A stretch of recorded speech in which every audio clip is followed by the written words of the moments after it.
Sarah Morton's Day, A Day in the Life of a Pilgrim Girl by Kate Waters. November 12th, 1627. Good day. My name is Sarah Morton. My family sailed to America 4 years ago on a ship called the Anne. We came to seek freedom from the Church of England. First, my family settled in Holland, where I was born. Life in Holland was hard for us, so we set sail for the New World. My father died that first winter. This spring, Mother married Goodman Kempton. I am learning to call him father, and I'm trying hard to earn his love. Come thee with me. Let me show thee how my days are.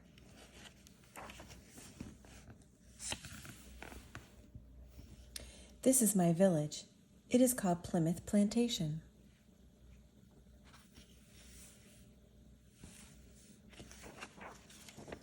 At sunup, when the cockerel crows, I must get up and be about my chores. I put on my overgarments: petticoat, stockings, garters, petticoat, another petticoat, waistcoat, coif, apron, pocket, shoes, and I roll my bedding into the corner. The fire is mine to tend. I throw brush on the red coals to make them dance. Mother and I make the hasty pudding. I lay the table with clean clothes, bowls, and spoons. I serve Mother and my new father first. I must stand at my place to eat. Perchance my new father will make a stool for me. With the table scraps I have collected, I go out to feed the chickens. Because I have forgotten to latch the pen, I must run our hens a game of chase.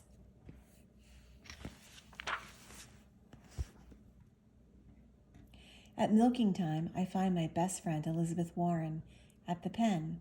As we milk, we tell each other secrets. Today I tell her of a dream about my real father. I miss him often, but I do not speak of him to anyone, save Elizabeth. I do not wish to seem ungrateful to my new father. Elizabeth likes to remember the time before she came here to the New World. She tells me of the shops in England full of colored ribbons and of fairs with women dancing. After milking, I muck the garden to make it rich for planting next spring. The muck is heavy, and I must often stop to rest. Hurry along, Sarah, Mother calls from the door. Oh, Mary, I am caught idle again. I am to pound spices this day. Our house will have a pleasing scent. Thump, thump of Mother's churning keeps me company.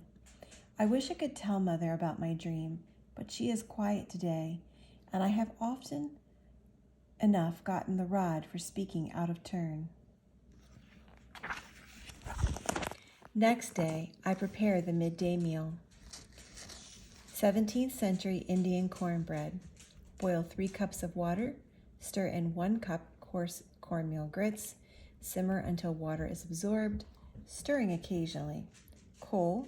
When mixture is cool enough to handle, turn onto a work surface floured with 1/2 cup fine cornmeal flour.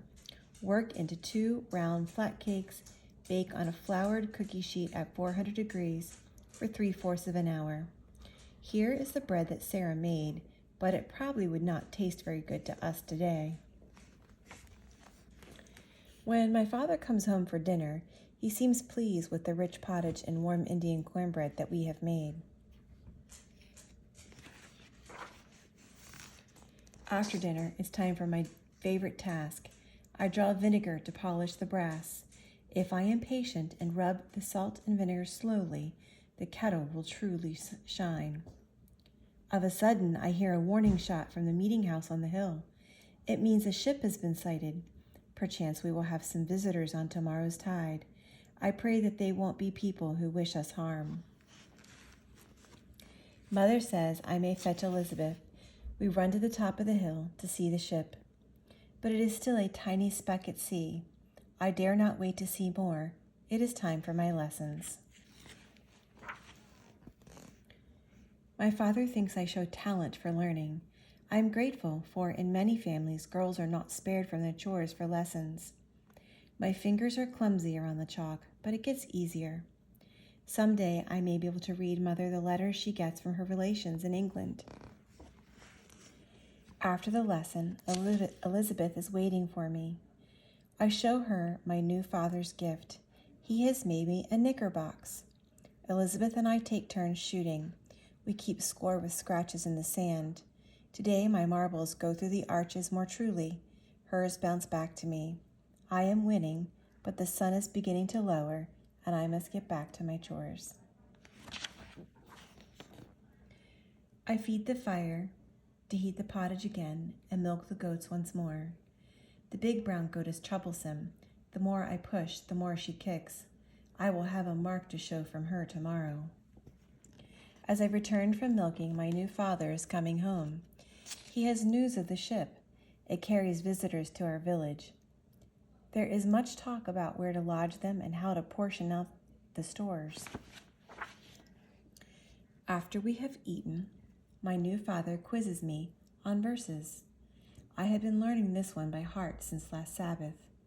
It has words to turn my tongue into a knot. Psalm 100, a psalm for confession. Shout ye triumphantly to Jehovah, all the earth. Serve ye Jehovah with gladness. Come before him with singing joy. Know ye that Jehovah, he is God. He made us, and not we his people, and sheep of his pasture. Enter ye his gates with confession, his courts with praise. Confess ye to him, bless ye his name. For Jehovah is good, his mercy is forever, and his faith unto generation and generation. This evening, Father is pleased with my learning. He hugs me with pride. Perchance he does like having a daughter. Mother calls me. We set off for the spring to fetch water for tomorrow. We look out to the sea and see the ship. Perchance Mother will have letters and a bolt of new cloth tomorrow. Now there is time for quiet conversing. Mother speaks first. She asked how I am liking my new father. I can truthfully say that I am becoming fond of him. It has been many months since I have seen Mother seem so glad. The air gets chill as we fill our buckets. It's getting towards sundown. The village quiets as we turn homeward.